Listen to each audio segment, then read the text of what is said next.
Hello everyone and welcome to our 82nd AeHIN Hour.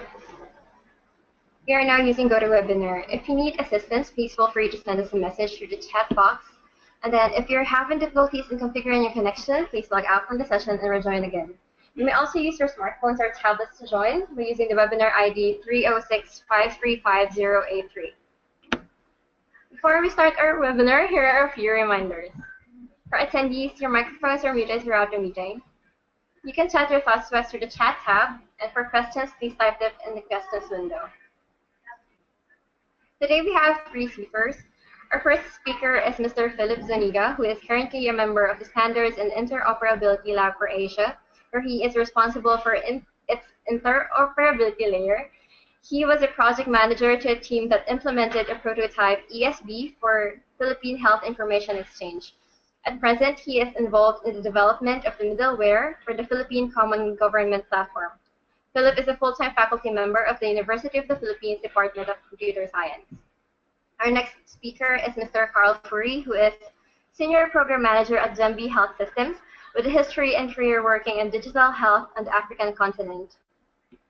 Being part of the team that began and implemented the Rwanda Health Information Exchange, Carl has been part of the OpenHIE group since inception and is a leader within OpenHIE communities and OpenHIE Implementers Network. Together with us also is Mr. Ryan Crichton from Gembi, who is the lead architect of the Gembi OpenHIM tool and is a community leader within the OpenHIE communities. We now call on our first speaker. Hello, Sir Philip.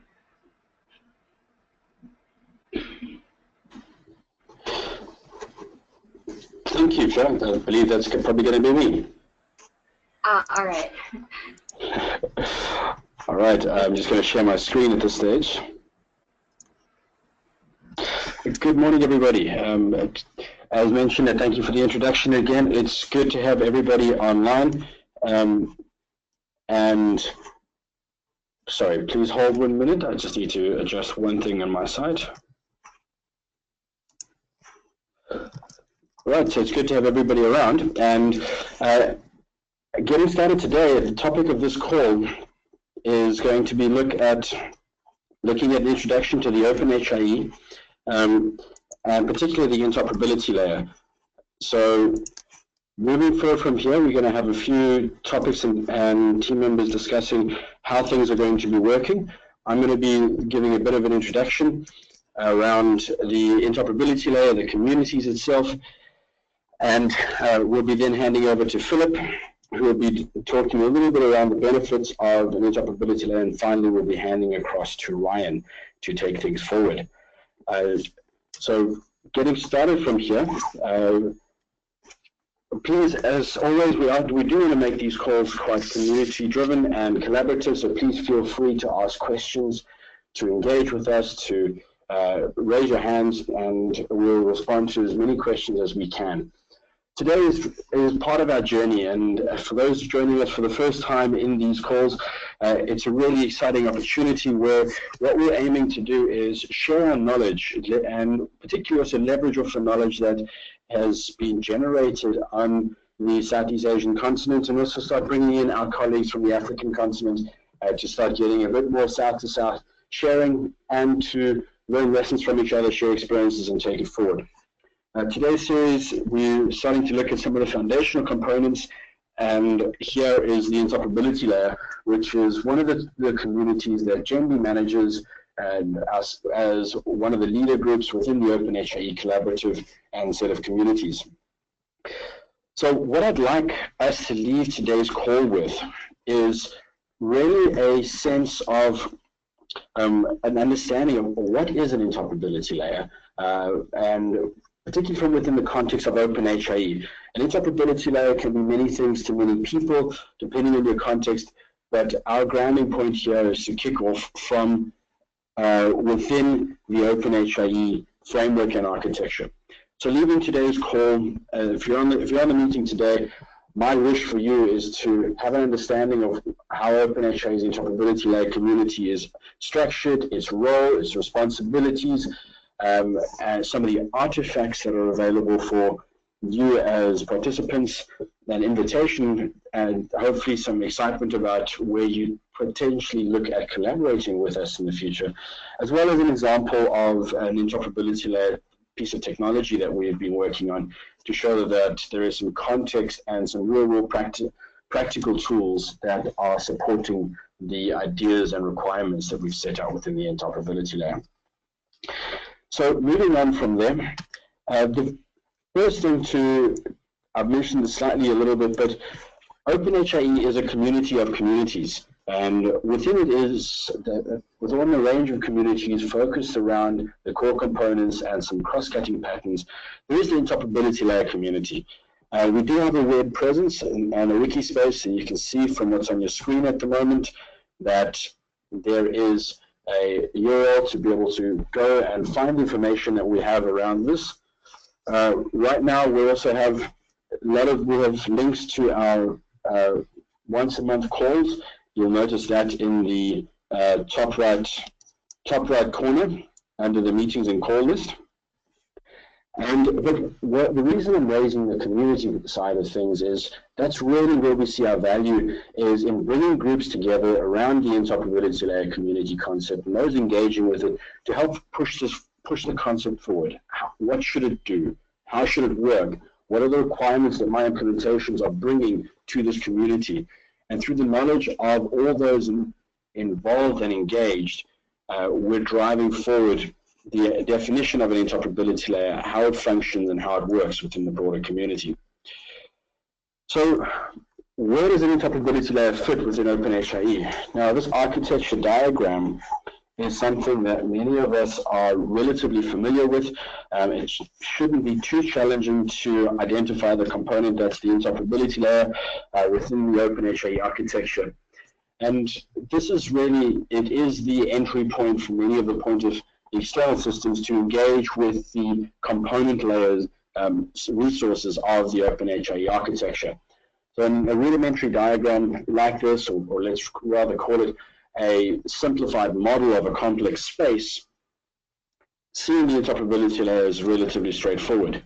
But the question comes around is, well, why? What does an interoperability layer actually do? Why do we see it being engaged within the OpenHIE architecture? So this is a high-level workflow that for those who have engaged with the OpenHIE architecture and workflow diagrams will be familiar with the process flow that we're seeing in the sequence diagram on the screen at the moment. And please, there's no need to be a full technical person to truly understand every detail that's moving on in the sequence diagram. The important point that I want to raise today is that the interoperability layer highlighted in this slide is actually highlighted here that you're able to see on your screen at the moment.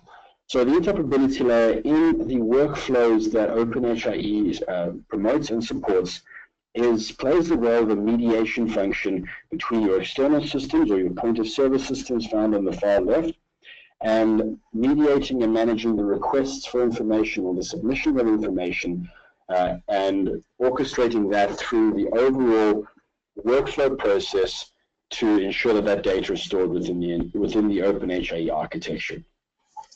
That's quite a high-level overview of what we're trying to do with it, and the community that supports us here in terms of trying to discuss these points is looking at what features, functionality, definition of or specification of functionality is needed for the concept of an interoperability layer to function within the overall and broader OpenHIE architecture.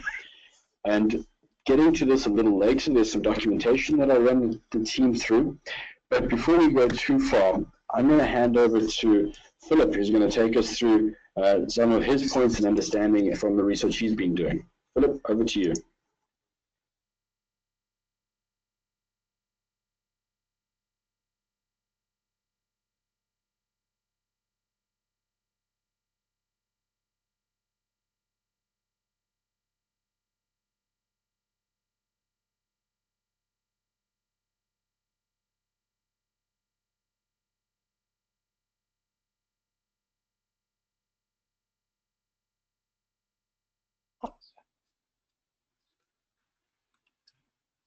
Hello. I'm here to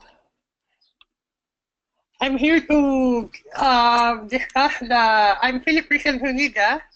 I'm here to discuss the benefits of an interoperability layer in an HIE. So I have some slides to show. So I will be using around 5 to 10 minutes to discuss the benefits of an interoperability layer in an OpenHIE setup. So we have here the OpenHIE component. If we are familiar with the component, we know that there is a missing component in our setup. So the interoperability layer is the missing component. Without the interoperability layer, the tendency is for us to use a point-to-point solution for us to connect the different point of care applications to the different components. What is the problem with a point-to-point solution? Will it work? Is it good? So we have here an illustration showing what point-to-point integration does in an HIE setup. Number one, we will have n squared number of connections because each component will need to connect to all the registries. Number two, a change in one component requires changes in n other components. So if there is a change in the terminology service or in the patient registry, then the other point of care applications will need to adjust as well. Next, the orchestration of services will always emanate from the point of care system. What does it mean? If we need to submit something to the patient registry and to the shared health record, then it must come from the point of care system. So every process, every submission will emanate from the point of care system.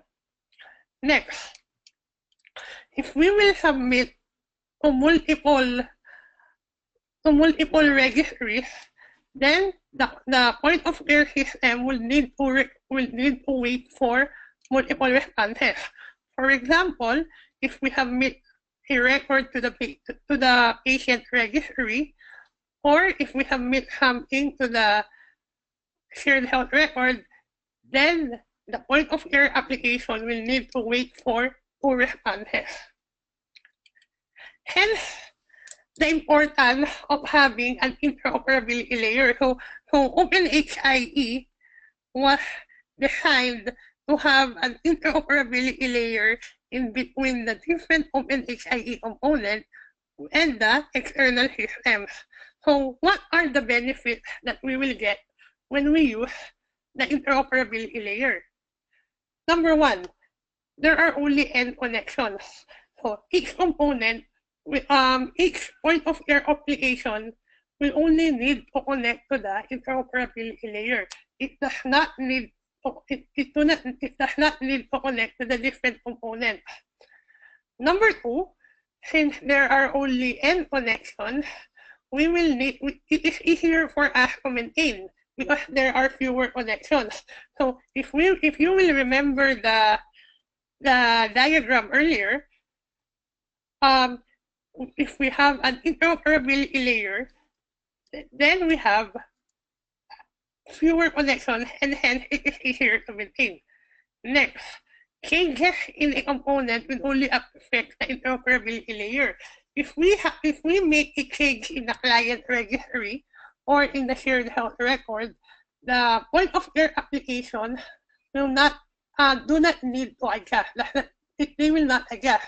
Only the interoperability layer will adjust. Modifications will only affect the interoperability layer. Next, service orchestration can be done inside the interoperability layer. So what does it mean? if we need to submit a file to the client registry, and we need to submit a data to the serial host record, then the point of error application will only need to connect to the interoperability layer, and the orchestration of the processes, the submission to the client registry and to the serial host record will be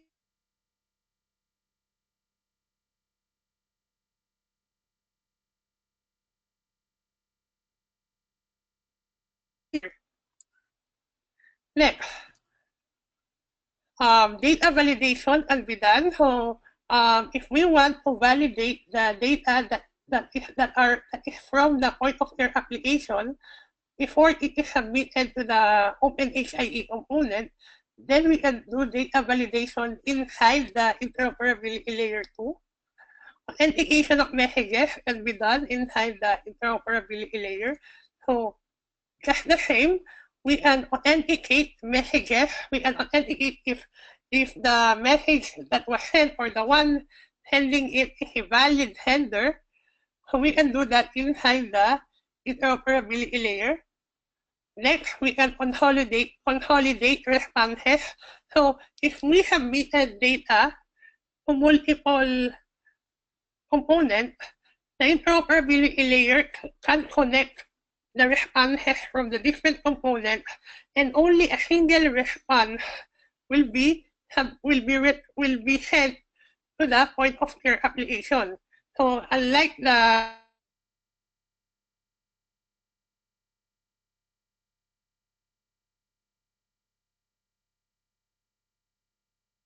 an interoperability layer, these responses can be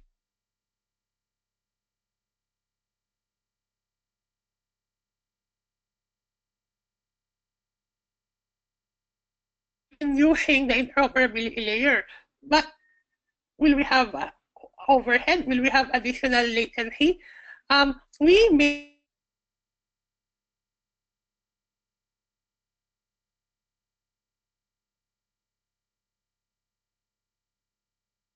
an HIE versus setup where we are not using an interoperability layer. And what we have seen is that there is minimal overhead in terms of transaction.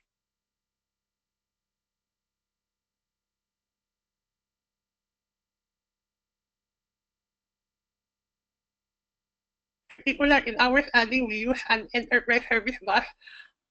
Only up to 5% of the total transaction time was added when we use an interoperability layer versus something that does not use it.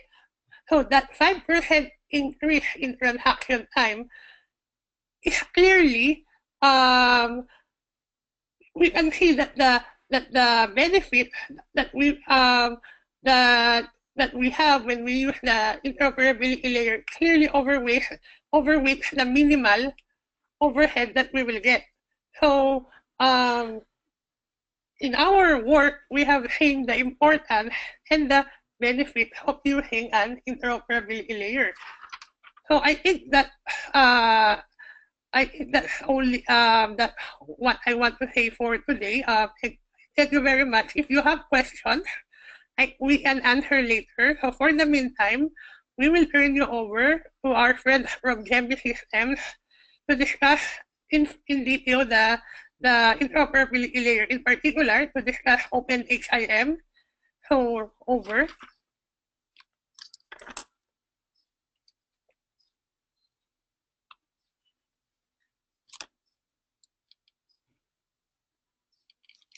There you go. All right. Sorry, team. I was having some fun and games with the mute button. So back to me, Philip. Thank you so much for that overview and your experiences in reviewing why it's important to put the interoperability layer within an architecture, as well as your understanding of how this could better and the advantages towards it. I am hoping that my screen is being displayed. If not, I'll trust one of the organizing panels to message me using the chat window. But moving on from here, so Philip gave an overview of some of the functionality that is present in a general interoperability layer, and has alluded to that in a few minutes we'll be giving a high-level run-through of the Open Health Information Mediator, or the OpenHIM, which is an instantiation of the requirements and functional specifications that the interoperability layer community within OpenHIE has centered around over the last, what must be close to 5 years now.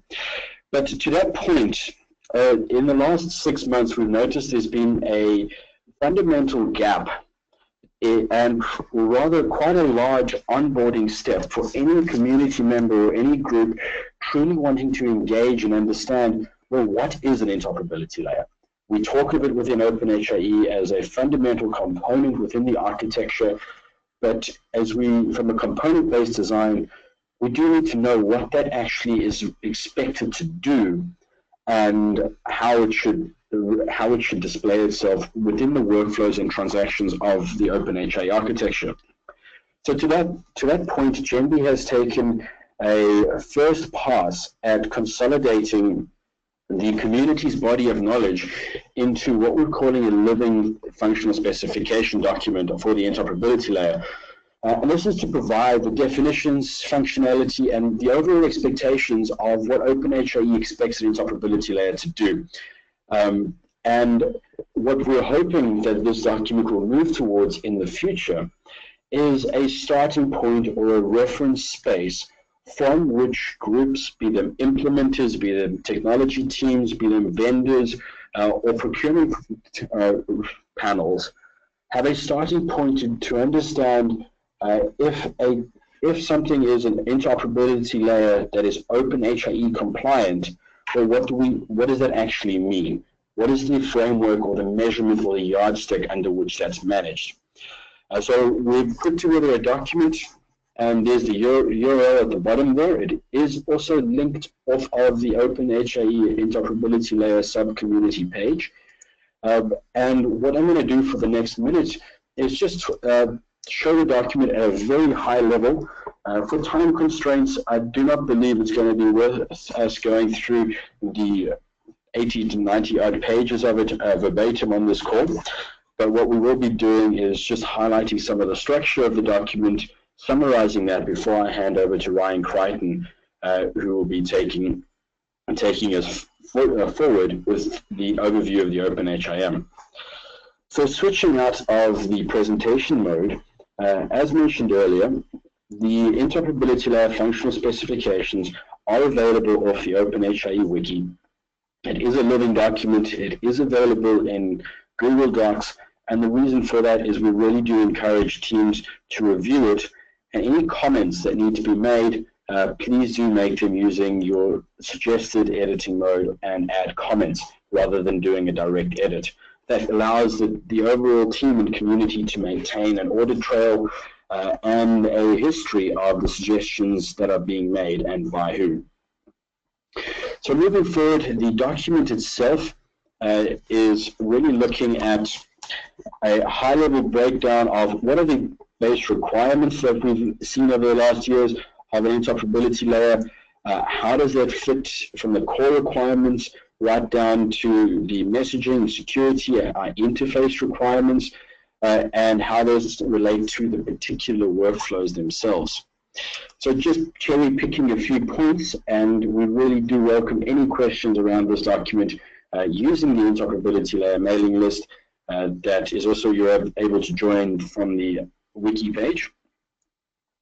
So just scanning down quickly here, what we're able to see is that there are some illustrations of the key workflows that the interoperability layer actually needs to support, as well as some of the core functions that Philip's alluded to a few of them earlier, such as being a single point of contact for the HIE components, providing a central auditing and logging mechanism to support the interactions through the HIE itself.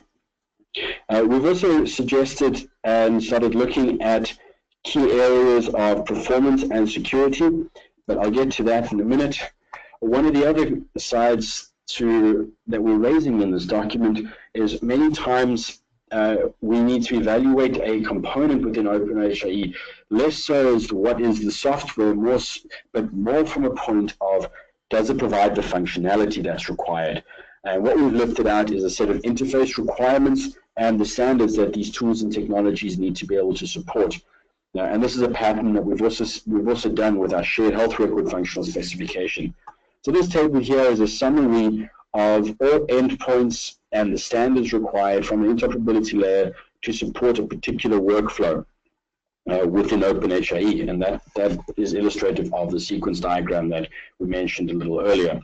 So this document is designed to give you that breakdown from there. We've also suggested a few points around the performance of an interoperability layer. Now, this being a functional specification document, we're keeping that term relatively light. But a key point here is for anybody looking to procure or develop or implement, one area that we often see left a little late in the process is understanding your performance needs and measures.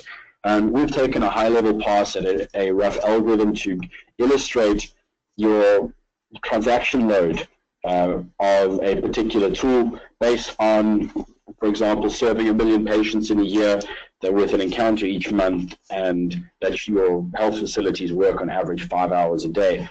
To service that particular need, your interoperability layer technology or your interface technology needs to be able to handle about 1.87 transactions a second.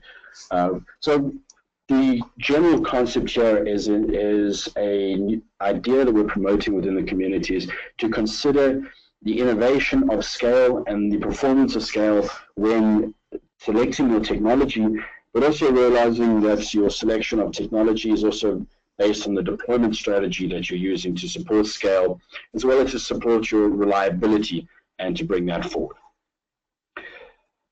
So what I would like to ask the group and team is to please consider reviewing the document that we've shared at the moment that is linked, and to comment on it, to ask us questions, to raise ideas, to be part of the community that is looking to drive forward this body of knowledge that we're able to serve our friends and colleagues as we move forward.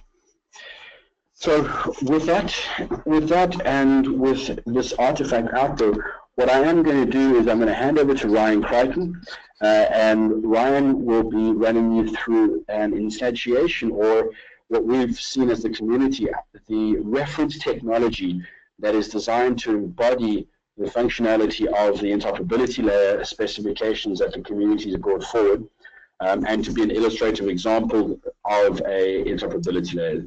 Go ahead. So Ryan, I'm going to hand over to you.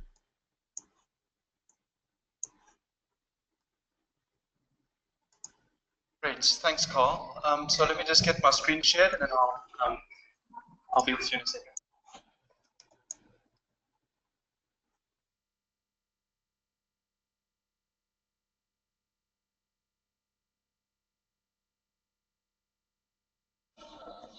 Okay, great. So thanks, Carl, for that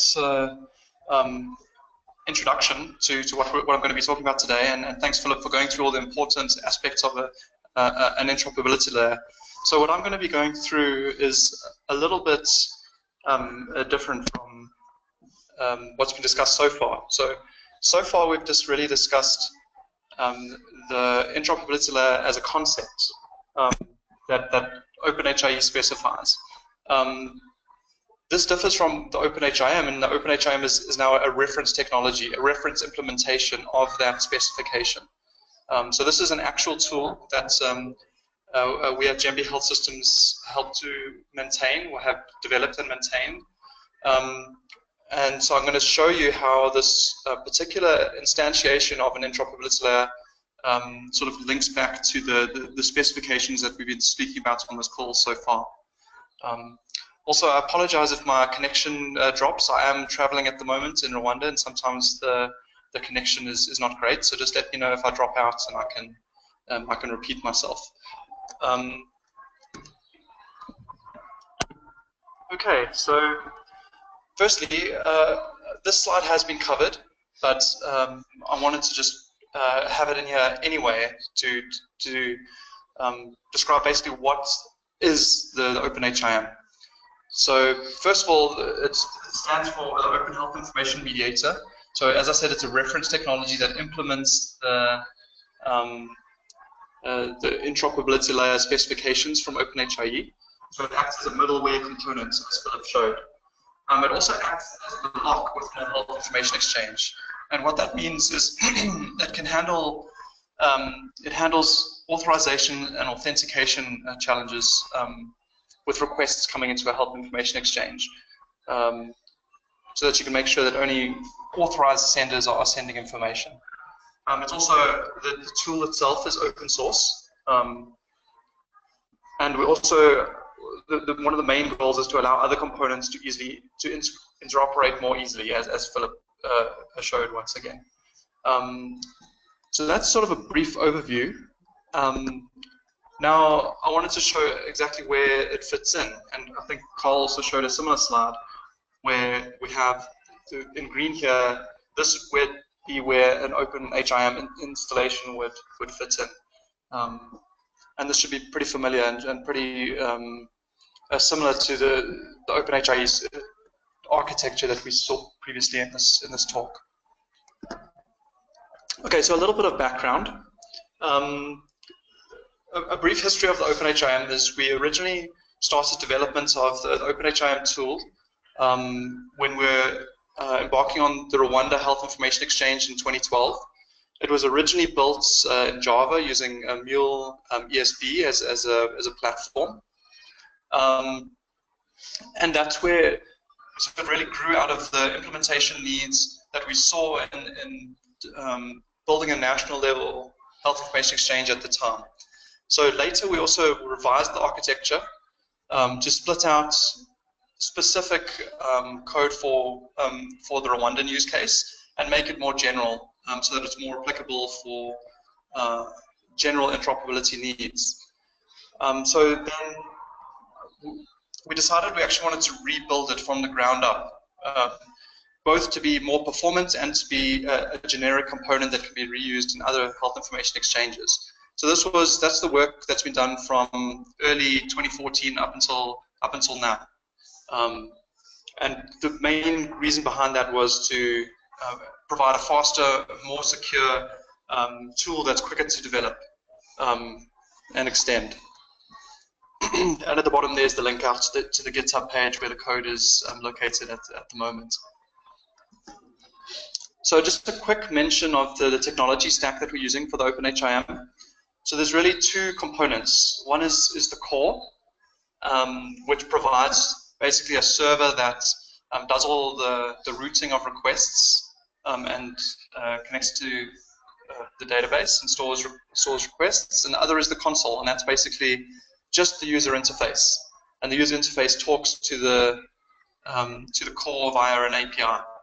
So the console, which provides the user interface, is built using AngularJS. And that's directly from AngularJS, we talk to the API of core. And that API is built in Node. And all the core functions of the OpenHIM sort of business logic is built in Node.js. And then to persist information, we're using MongoDB. The choice of MongoDB was because it's inherently scalable, and it handles heavy write loads quite well. So we decided to go with that the NoSQL database approach for sort of performance measures, and that was also what influenced our choice of Node.js. Node.js is quite a lightweight platform and can provide some really highly scalable performance just due to the nature of how it's designed.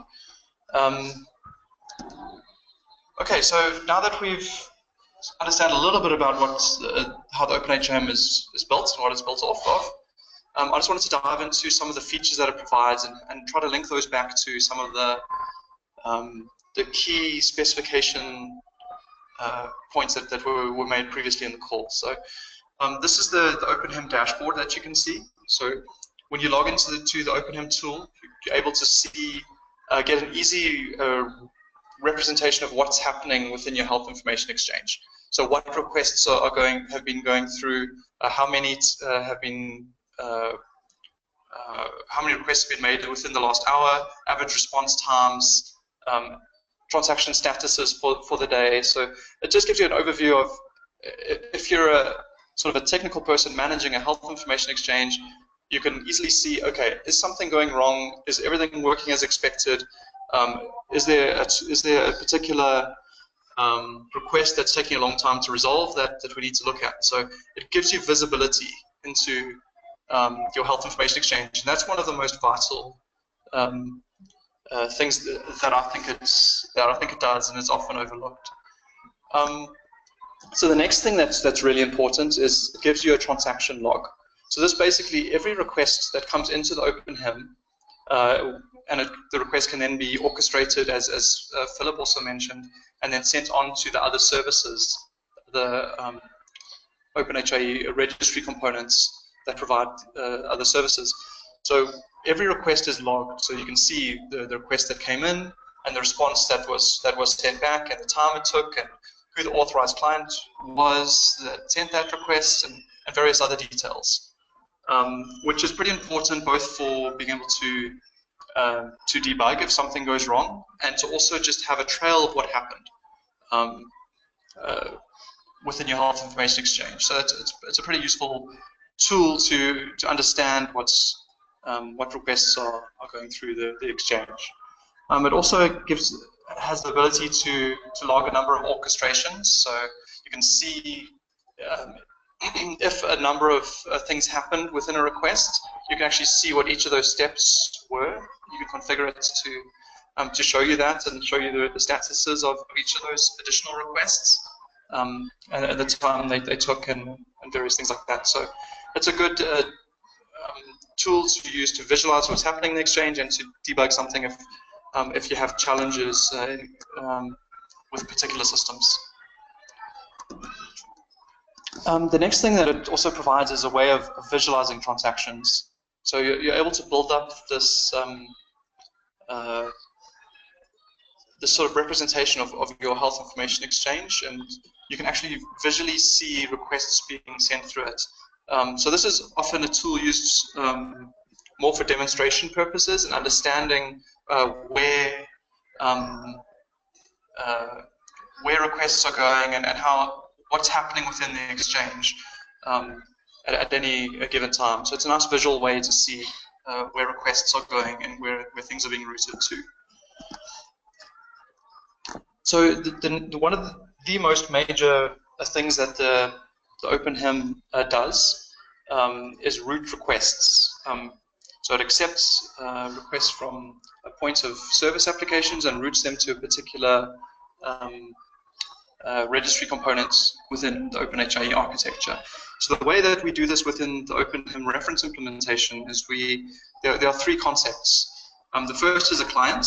So a client is a system that wants to connect to the health information exchange. So you can imagine this as an EMR system or a lab system, or even perhaps a mobile phone if there's some mHealth opportunity that's available in the country. And basically, having a client created in OpenHIM and the details of that client specified allows that system to then communicate with the exchange. Without that, the request would be unauthorized, and we would not process it further. The next key point is a channel. So in the OpenHIM, you can define multiple channels, and a channel is really just a pathway for a request. So a request comes in.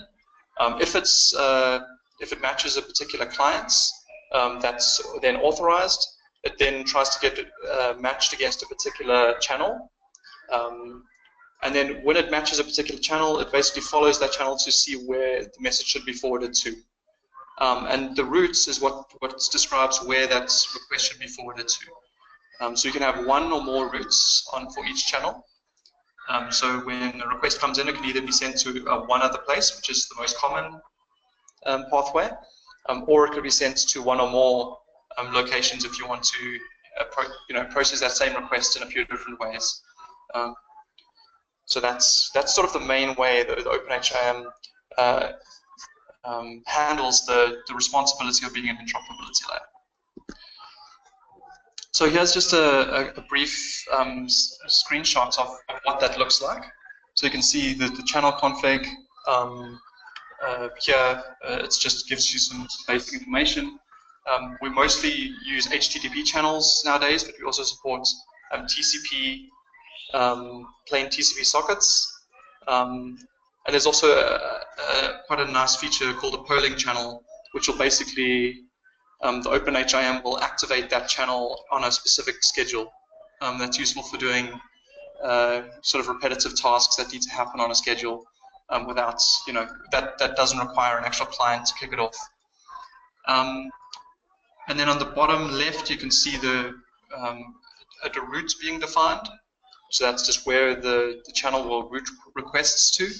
And then on the bottom right, you can see a client being described. So basically just able to supply client ID and various roles that client has, which the roles determine what channels that client is allowed to access. And then there's two ways that we do authentication within the OpenHIM. The one is a simple method using basic authentication. That's just HTTP basic authentication, if you're familiar with that.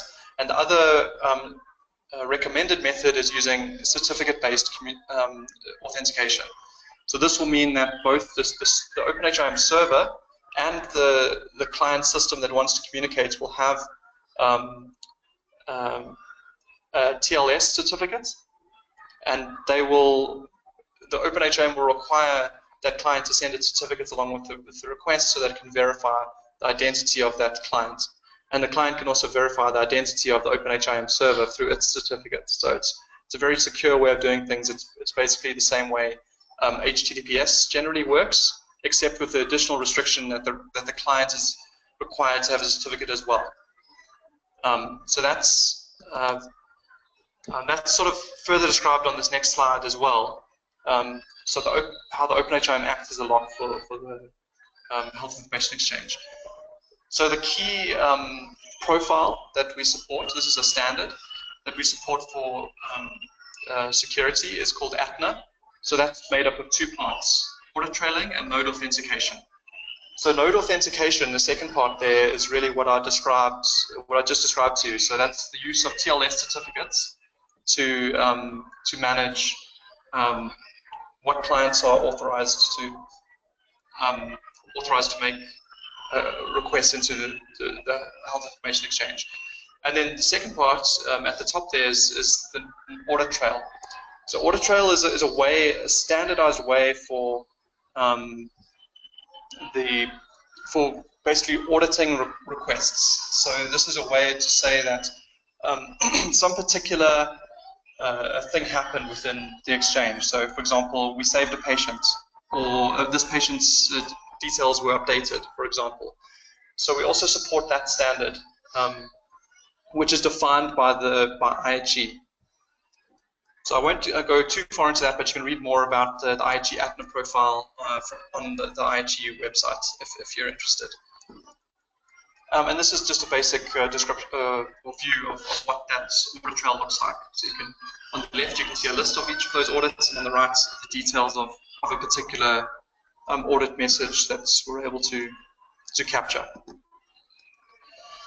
And then this last screen is the OpenHIM certificate management page.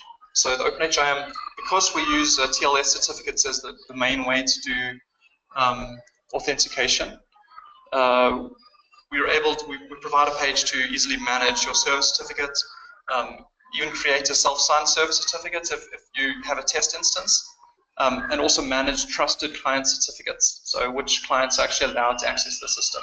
So this makes it fairly easy to manage which points of service applications have access and which do not, and to remove access if necessary. Okay, so that's the general functionality, and hopefully you see the link back to some of the important requirements that were mentioned previously in this talk. I'm going to quickly talk about the basic architecture as well.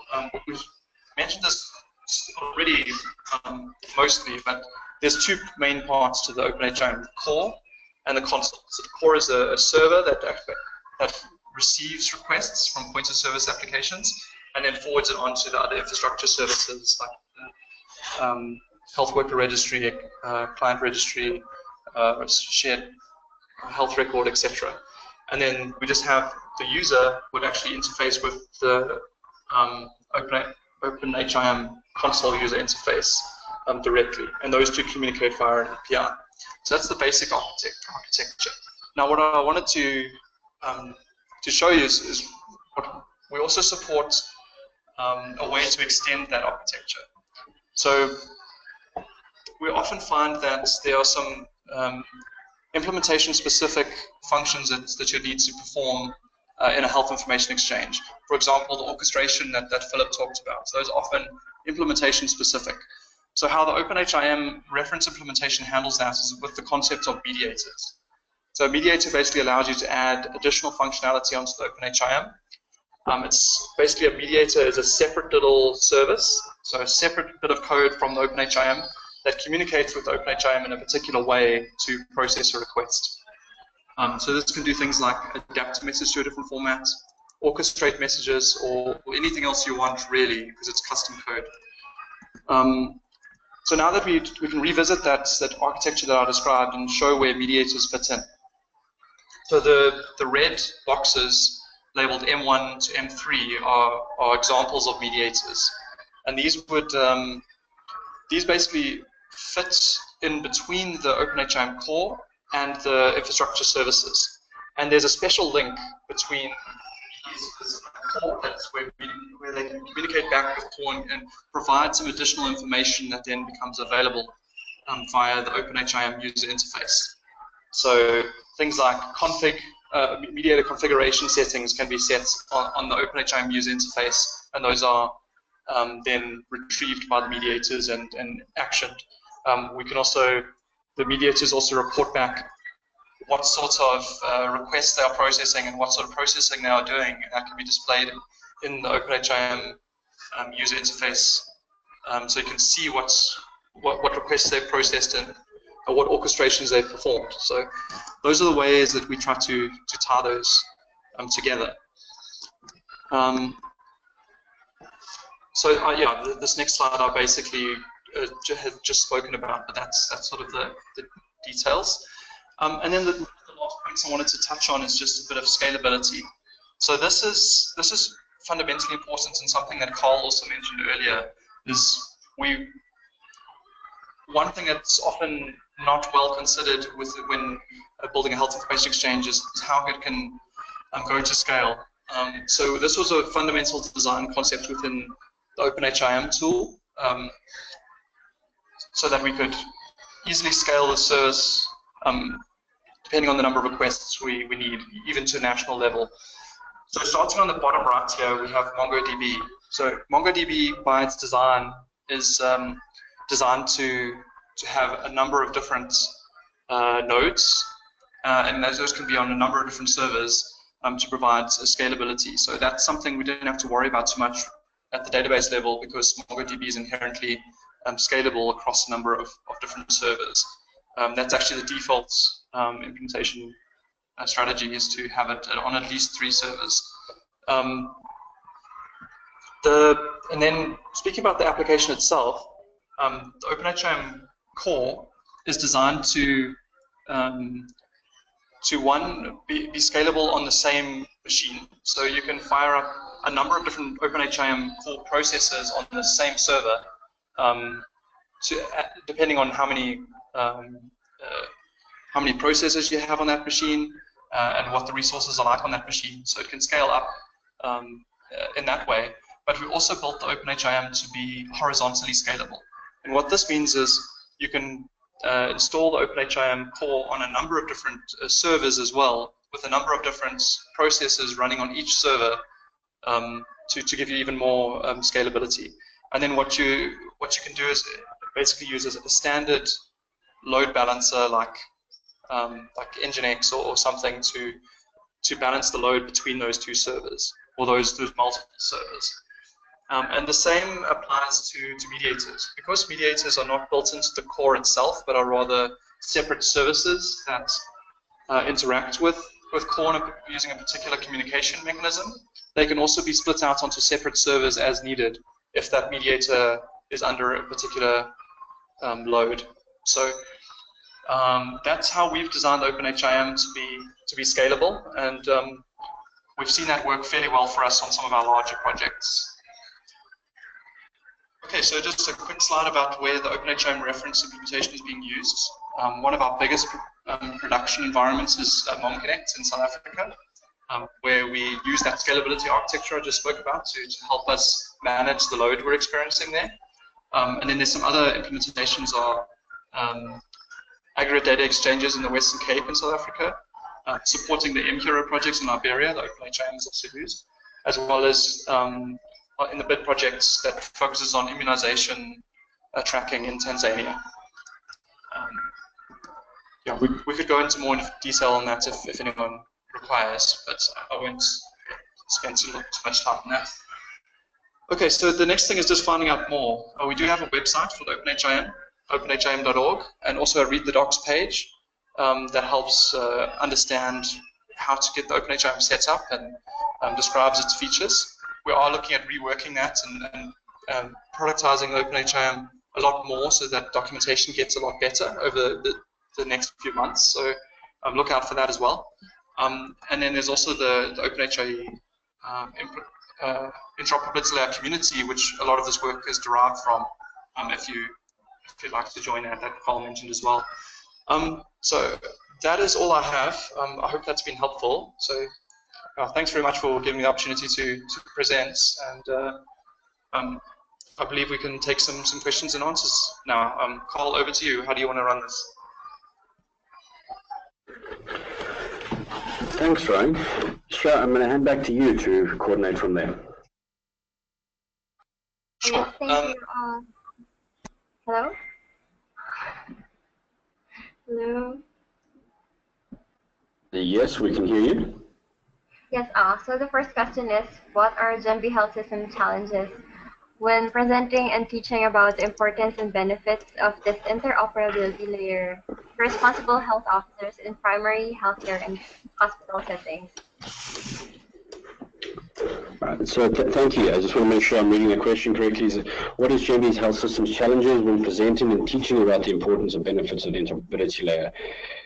I think some of the challenges that we have faced in the past has revolved around trying to bring the concept of an interoperability layer in, and why do I need it?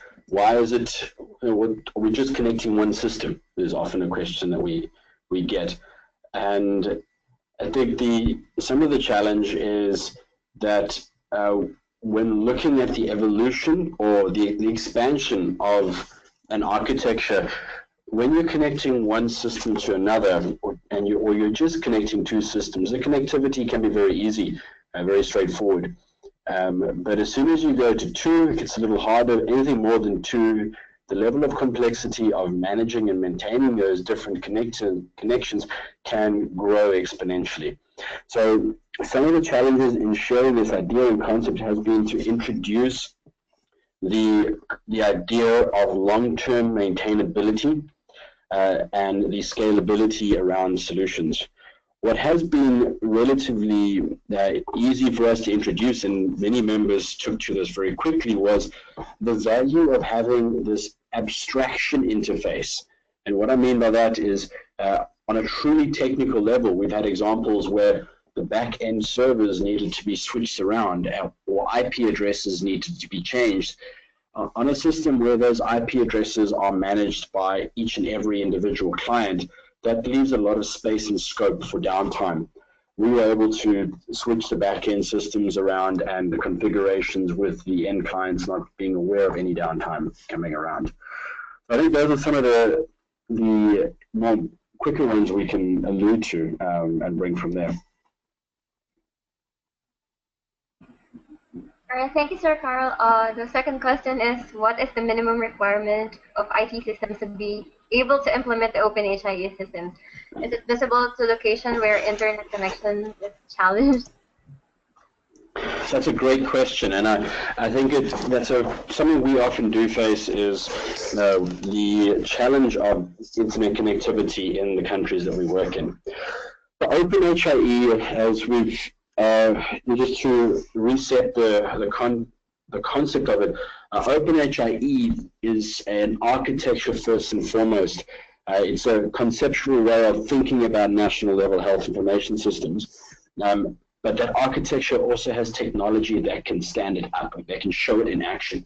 So the OpenHIE central components are really designed to be living at a central national level in a data center there. What we've found is in the Rwanda implementation, which Ryan referenced earlier, that we started from, we had facilities and clinics that could not guarantee internet connectivity. And what that meant is we had to design a way of doing asynchronous data exchange. So that would mean that the clinics would queue their requests, and when there was connectivity, that would be sent up to the information exchange, and from there process, and any feedback would be available for the clinics to request when they were online again. So it comes down to your deployment strategy and your deployment architecture, as well as the intelligence of the systems that you're connecting where there isn't that much connectivity. In a space where there isn't connectivity, the value of a health information exchange is challenging to defend when you have no way of getting information from one site to another. So that's just where we are at the moment. Thank you. Yes, thank you. A follow-up question to that is, do we have to make pre-research first in our working place, like in primary care, healthcare, and hospitals, to measure their necessity before moving from old systems to using OpenHIE? So I just want to, do we have to make pre-research first to measure the necessity for moving from old systems? So the old systems can be a range of different things. If we're talking about electronic medical record systems, then OpenHIE is not a EMR system. It's a central exchange of information. If you're talking about your, so from that side, it's not as equatable to each other. But if you've got an existing central information exchange and you're looking to move to something that supports the OpenHIE standards and patterns and the architecture, then yes, it is advisable to do an analysis of what is your current functionality that you're needing to what is your expected architecture and business function that you're wanting. Because with OpenHIE system, the architecture provides you with a guideline of the workflows that we're supporting, as well as the suggested standards, but it still does require an implementation team to contextualize that to your environment. And that means if you're looking to replace a information exchange that manages maternal health across a district, and you're sitting on a custom-built access database and you're looking to go to something a little larger or ready to scale further, and you're considering OpenHIE architecture and reference technologies to be that solution, then it would be very feasible to actually enumerate your use cases that you have, the business requirements of your current system, and make sure that you set those as the targets for the new OpenHIE architecture system to come together. I hope that helps answer the question. If I could just add to that, sure, I think what you said is great. But one additional point I wanted to make is what the OpenHIE architecture really, one of the key goals is not to replace anything that's already existing in country, especially at the points of service level.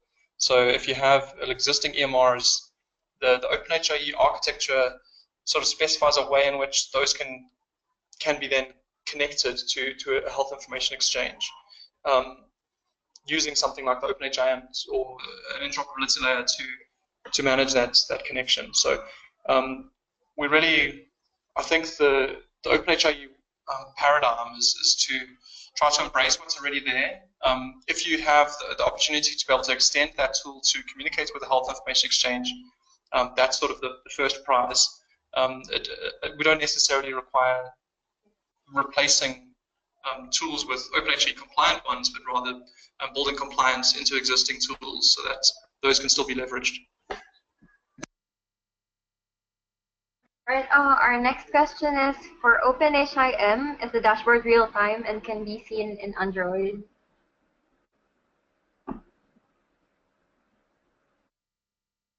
Sorry, could you repeat the question for me, please? The question is, for OpenHIM, is the dashboard real-time and can be seen in Android? So there's two questions in there. So yes, it is real-time. So you're able to see requests as they come through. Basically, as soon as we receive the request and it's persisted to MongoDB, you'll be able to see it in the console.